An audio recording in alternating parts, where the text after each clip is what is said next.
Welcome back, investors and traders. Today the discussion is little different. So the topic is very different. मतलब इसमें ऐसा specific subject ऐसा नहीं है. Let us look at overall investing journey, how the people, what happens in the investing journey, and how you have to devise your investment in such a way that you get returns, maximum returns, but your risk should not get compromised. So वो एक important thing है. So currently the markets में ऐसा है कि if you visualize that your portfolio of stocks, okay, are these cars, okay, racing cars, okay. So assume that all these racing cars, each of this racing car is your stock, okay.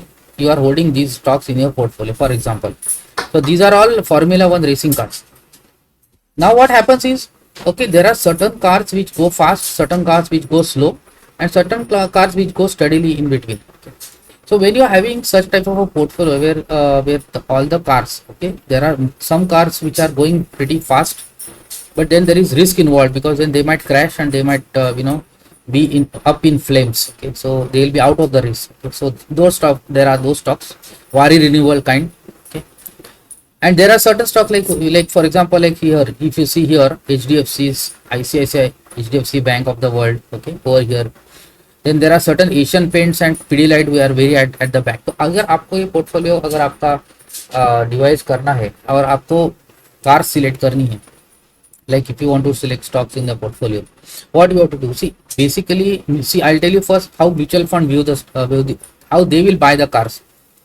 Mutual fund क्या बोलेगा, देखो मेरे को race में से ना, mutual fund का first assumption है I don't want any car to be out of the race, so no car should go out of the race, that is first assumption. So they will not go at very fast cars because the fast cars में risk होता है. Okay, so they will go at cars which are going pretty slow, or what does mean, the speed of the car is equal to return generated by the stock.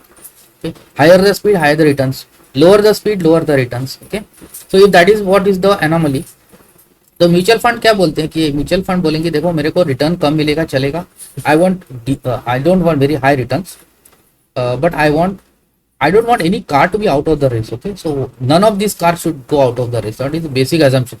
So they will play safe. Okay, so they will have all these HDFC banks of the world, HDFC Bank, ICICI, Axis, and Asian Paint, Pidilite of the world. So ये सब car रहेंगी यहाँ पे उनकी. So major 70% portfolio उसी में रहेगा, क्योंकि उनका बेसिक assumption क्या है कि कोई भी कार बाहर नहीं जानी चाहिए रेस की. Okay, all cars should participate till the end of the race, they should be participating. So HDFC, even though HDFC's returns are pretty low, they will keep HDFC.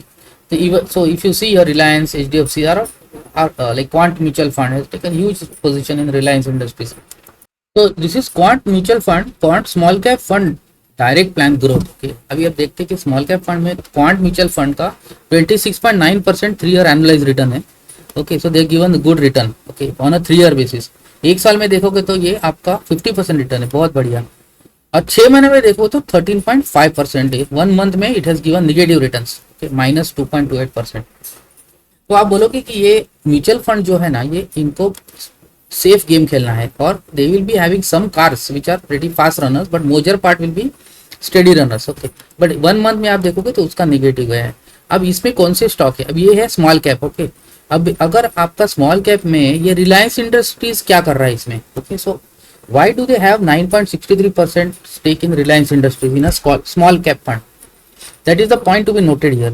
And anyone who is investing in Quant Mutual Fund small cap scheme, he will first say that why the Quant is keeping Reliance Industries, which is the large cap, number 1 market cap, why that is figuring into the small cap fund. Okay, now if they are on by law, they can invest some percent in large cap, so that is a different thing. But then why do you you promote a large cap fund, उसमें Reliance का you can shift this stake over there. Why do you keep Reliance in small cap fund? Anyway, that is the question that is to be answered here. So here if you see Reliance Industries, the Quant Mutual Fund is holding around 10% in their. अभी mid cap fund देखते हैं, mid cap fund में quant mutual fund के पास कौन सा है, यहाँ पे भी रिलायंस है, देखो 9.72%. Okay, so here also they are having Reliance Industries. So Reliance is all over the place, Reliance Industries is all over the place. Multi asset fund Quant, this is the Quant multi asset fund direct growth. Multi asset fund में Reliance industries है 8.93%. ठीक है, मतलब they have purchased Reliance Industries in majorly in all the funds. Okay, Reliance is figuring in all the funds.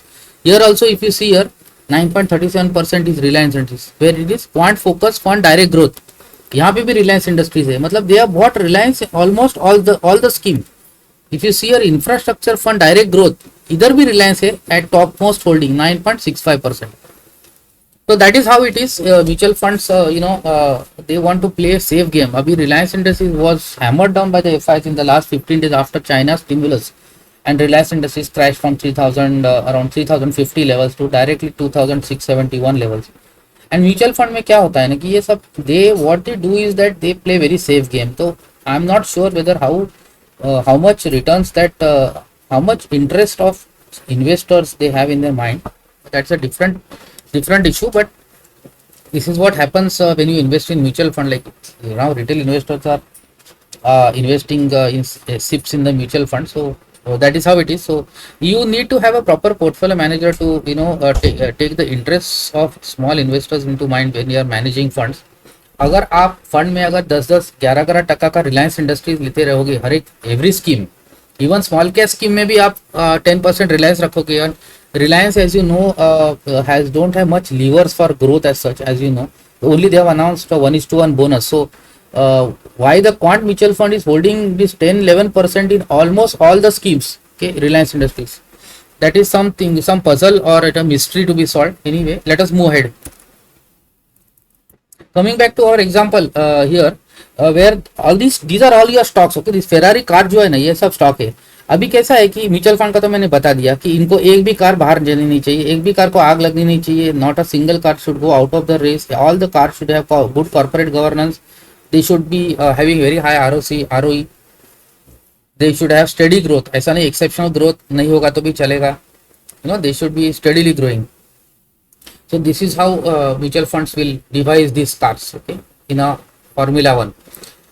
Second investor, अगर आप दूसरा investor है, अगर you see the other extreme, जैसे रिटेल इन्वेस्टर्स है, अगर हाई नेटवर्थ इंडिविजुअल्स है, those who are directly investing. Some people, I'm not putting any blame on any people. So other people क्या बोलेंगे, बॉस मुझे जो फेरारी लेनी है, मेरे पोर्टफोलियो में जो मेरी फेरारी कार्स होगी, मेरे स्टॉक्स होंगे, उसमें ये पहला जो है ना, ये ट्रेंड रहेगा, ये वाला जोमेटो रहेगा, ये वाला आपका हिंदुस्तान एरोनॉटिक रहेगा, ये वाला हमारा वारी रिन्यूएबल रहेगा.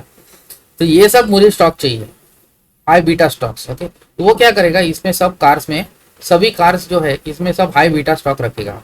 वो बोलते कि नहीं, मुझे एशियन पेंट HDFC बैंक ने कुछ रिटर्न ही दिया नहीं है लास्ट 3 साल में, आई डोंट लाइक HDFC. तो वो अपना डिवाइस करेगा पोर्टफोलियो इन सच वे कि इसमें से कोई कार्स जो है वो फास्ट रेसिंग कार चाहिए, उनको बहुत फास्ट जाना है. मतलब the returns expectations for that portfolio is very very high, but risk also is very high. क्योंकि क्या होता है, अगर वारी रिन्यूएबल का स्टॉक है, अगर ये आप उसका कार है, भले ये इस कार पोर्टफोलियो में नंबर 1 पे जाएगा as long as returns are concern, ये बहुत फास्ट जाएगा कार. तो वारी रिन्यूएबल का कार बहुत फास्ट जाएगा, बट क्या होगा कि सडनली वो कुछ तो टर्निंग के टाइम कुछ होगा and then it will catch fire and it will be out of the race. Okay, तो he will take a big hit. This particular portfolio will take a big hit. अगर वारी का अगर stock है और वो अगर क्रैश होता है और ये रेस से बाहर गया, तो Waaree will be pulling back the return of other stocks also. बाकी सब स्टॉक्स में अभी समझो, for example this stock is giving some 50% return in 1 year, this stock is giving 60% और Waaree has given some 500% return in 1 year. तो क्या बोलेगा कि अरे यार ये 60-70 से वारी has given 500%, but Wari is a stock which might crash, okay, or it might go up in flames, so it can be out of the race also. So yes, that is the biggest risk when you are chasing companies which are running very high, which are going very fast. They will not be able to grow that fast. एक साल में एक quarter में अगर अच्छा growth आया, that doesn't mean that 5 साल में कंटिन्यूस ग्रोथ आते रहेगा. Okay, so that you have to bear in mind. दूसरा कोई बोलेगा पोर्टफोलियो में कि नहीं मुझे पीडीलाइट लेना है, मुझे एशियन पेंट लेना है, ओके, मुझे हिंदुस्तान लीवर जैसे स्टॉक लेने हैं, ITC लेना है, तो ऐसे सारा एक वो पोर्टफोलियो बन जाएगा जिसमें ये सब कार जो है ना ये 5% पे ही बढ़ेगी, 5% 7% रिटर्न साल का मिलेगा, लेकिन उसमें 0 रिस्क रहेगी.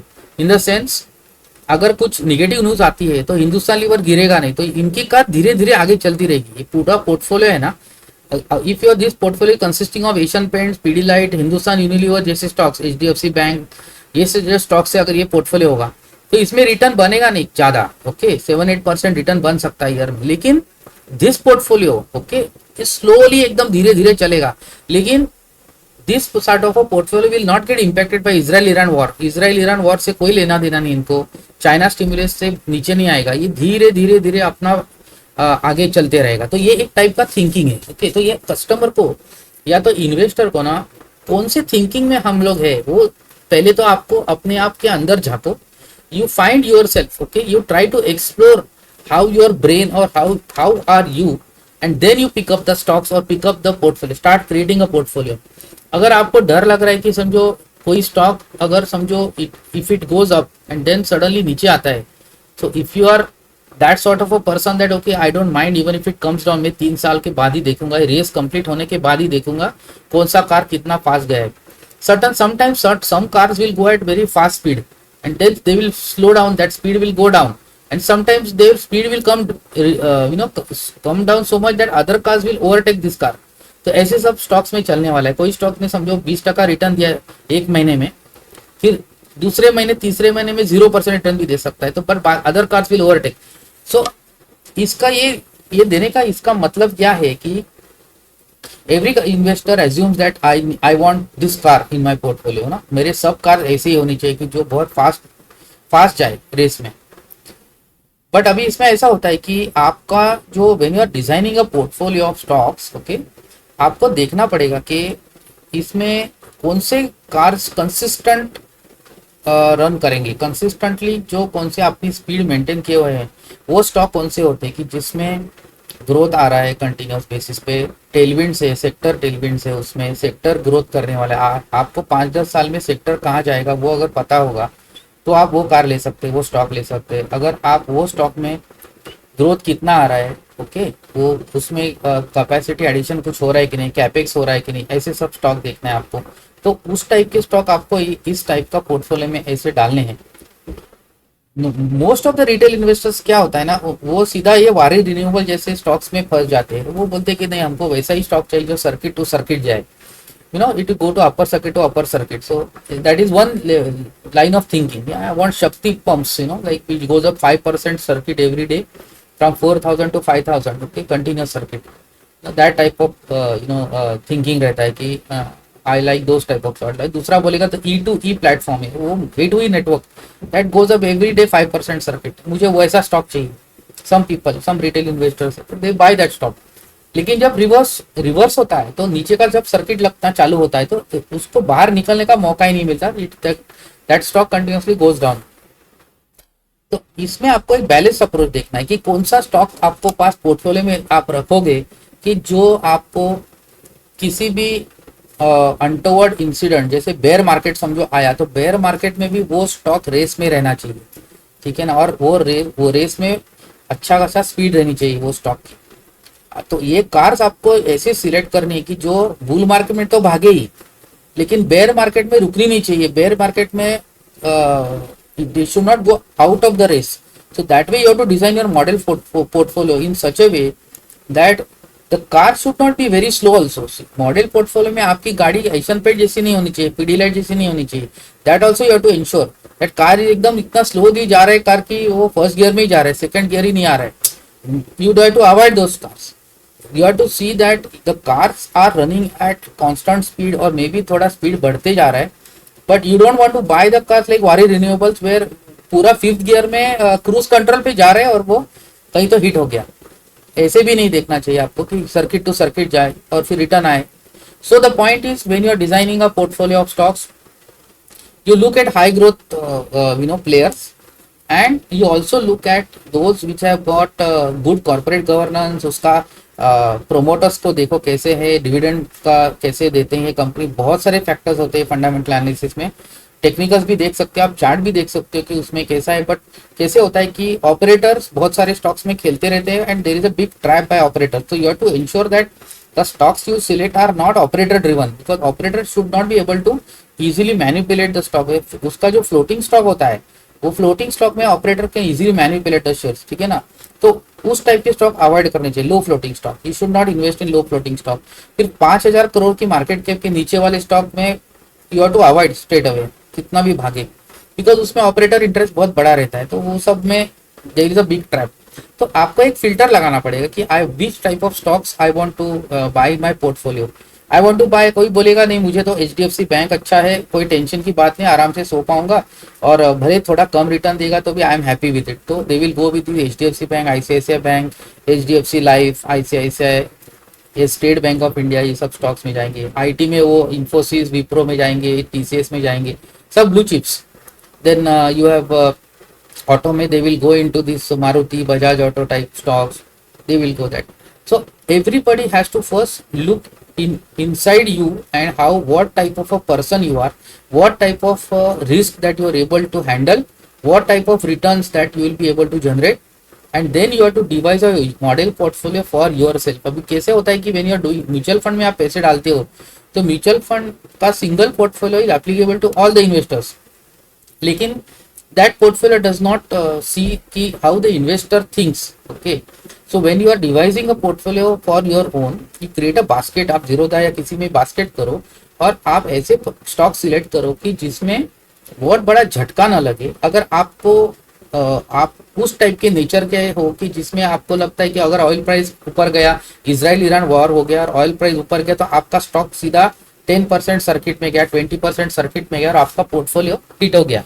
If you don't want that type of stocks, then you should avoid those type of stocks.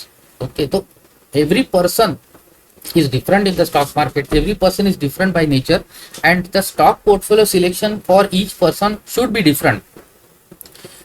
Okay, so that is what this is driving. So in case if you want to have that portfolio, then you filter out such that आप एक काम कर सकते, you keep certain stocks from banking sector, some from IT sector, some from pharma sector, some from your retail FMCG, then oil and gas, ऐसे हर industry के leaders जो है, you know, you keep that leaders in your portfolio.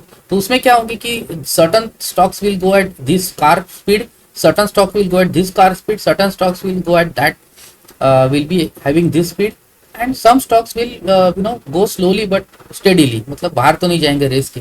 तो one way is to devise that sort of portfolio. Okay, take a market leaders from each sector and have a portfolio, and आप उसी के weights के ऊपर you have that portfolio, and then you अगर आपको लगता है कि समझो इसमें थोड़ा बहुत एक फास्ट मूविंग कार होनी चाहिए, तो you keep 1 or 2 such cars, नहीं कि पूरा कार्स का पोर्टफोलियो में कार्स, सब कार वारी रिन्यूएबल जैसे नहीं होनी चाहिए, एक आध वारी आप रख सकते हो। तो उसमें अगर even though that goes out of the risk, ठीक है, आपका पोर्टफोलियो को तो आगे खींचेगा रिटर्न पर्सपेक्टिव से। So when you are devising portfolio, these are the things to look at. Have good quality stocks in the portfolio, but they should also have good growth, high growth, and the profit should be going up. The revenue should, top line should also be continuously growing up. CAGR revenue देखो कितना last year का आया है 5 साल का, and ROE ROC is also important. You have to look at that. But P ratio is also important. आपका stock कौन से वैल्यूएशन पे मिल रहा है, बिकॉज अगर आप डीमार्ट देखोगे तो 101 102 के पी पे था, जो रिजल्ट के बाद क्रैश होके 10% क्रैश हो गया। तो आपको ऐसे भी स्टॉक नहीं लेने की which is at very high P, you have to look at reasonable P. Okay, that is more important, reasonable P के स्टॉक ही लेना है एंड हाई ग्रोथ स्टॉक लेना है। फिर उसके बाद में सेक्टर में वो कैसे कर रहे हैं, कॉम्पिटिटिव स्ट्रेंथ क्या है, हाई मोट है या नहीं है, कॉम्पिटिटिव एडवांटेज है कि नहीं है, वो सब आपको देखना है स्टॉक में, कोई कंपनी में। तो बिजनेस मॉडल भी देखना है आपको कि उसका बिजनेस मॉडल कैसा है, how the company is able to devise a business model which gives them high margins, and also they are able to pass on the increasing raw material cost to the end consumer. अगर आप raw material cost sudden बढ़ गया तो आपका pricing power अच्छा होना चाहिए, you should have a strong pricing power. Pricing power strong रहेगी तो आप पास ऑन कर सकेंगे। जैसे आप नेस्ले है, कोलगेट है, even if they have raw material increase होता है तो Nestle can easily pass on okay to the consumers. तो ऐसे आपके पास प्राइसिंग पावर है या नहीं। तो all this many things are to be required for you to define which stock to buy. ऐसा नहीं है कि अगर कोई स्टॉक किसी ने बोल दिया आप ले लिया, you have to research, you have to think के उसमें बिजनेस मॉडल में ग्रोथ लीवर्स क्या है कोई भी स्टॉक में, and then you decide that in your portfolio. So I hope you like this video. If you like, click on the like button. Thank you.